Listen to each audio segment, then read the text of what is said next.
Until recently, I didn't have any real opinions about the Church of Jesus Christ of Latter-day Saints, Mormonism, or its founder, Joseph Smith. I didn't have an opinion because I didn't know much about it. When I thought of Mormonism, I thought of Utah, large, close-knit families, a history of polygamy, some scriptures not included in the Catholic or Protestant Bibles. Since I live in an area that's basically free of Mormon influence, I didn't give it much thought. That is until recently. Quite by chance, a video about the problems with Mormonism popped up as recommended on my YouTube channel. It was the top 10 Mormon problems explained. Much of the content made absolutely no sense to me. The terms referenced were totally unfamiliar. It was like I was learning a totally new religion. I realized that in order to understand any problems that it might be with Mormonism, I first needed to learn the language and the stories. I had no idea if the video was accurate or referenced anything that was legitimate.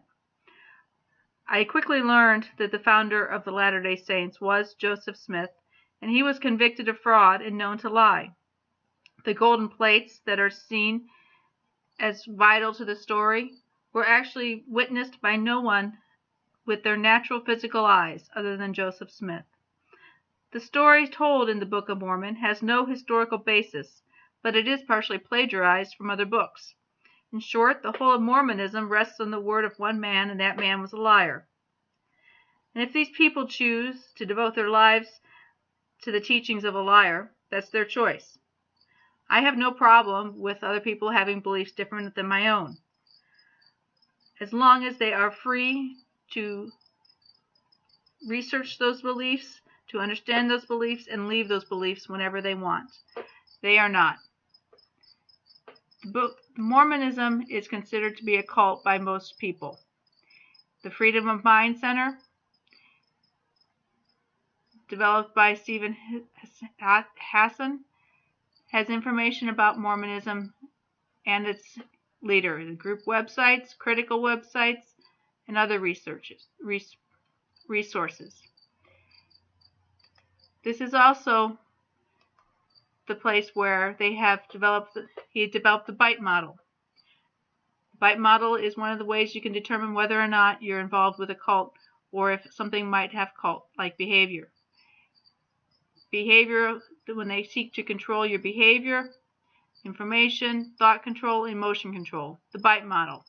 Behavior, information, thought, and emotional control. Basically, anything that limits your independence. Anything that limits your access to others. Anything that separates. And this is what drove me to find out more about Mormonism. Since Mormons send out missionaries, hundreds and thousands of missionaries every year, I wanted to know what they were telling people and what the dangers were, if there were any.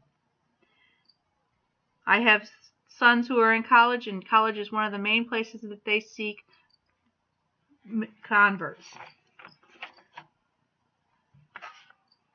So that is why I started researching it. I wanted to protect my boys, and I wanted them to know what was going on, and I wanted them to be able to decide for themselves if something was a cult. Now, the one interesting thing to point out is this bite model. Behavior control, information control, thought control, and emotional control. It was developed by a man who found himself in college and in a cult. He purposefully tried to make sure that he didn't get sucked into a cult, but he did. And when he was emerged from the cult, he devoted the rest of his life to trying to understand cult-like behavior. No one tries to join a cult. No one says, oh, I'm going to go join a cult. No, you get sucked into it. You have cognitive dissonance and all sorts of other things, of brainwashing. We need to understand what it is and what Mormonism is. There may be good parts of Mormonism in there, but there are also bad. And that is one of the things that I'm trying to understand and trying to share with others. Now, the work of Sandra and Gerald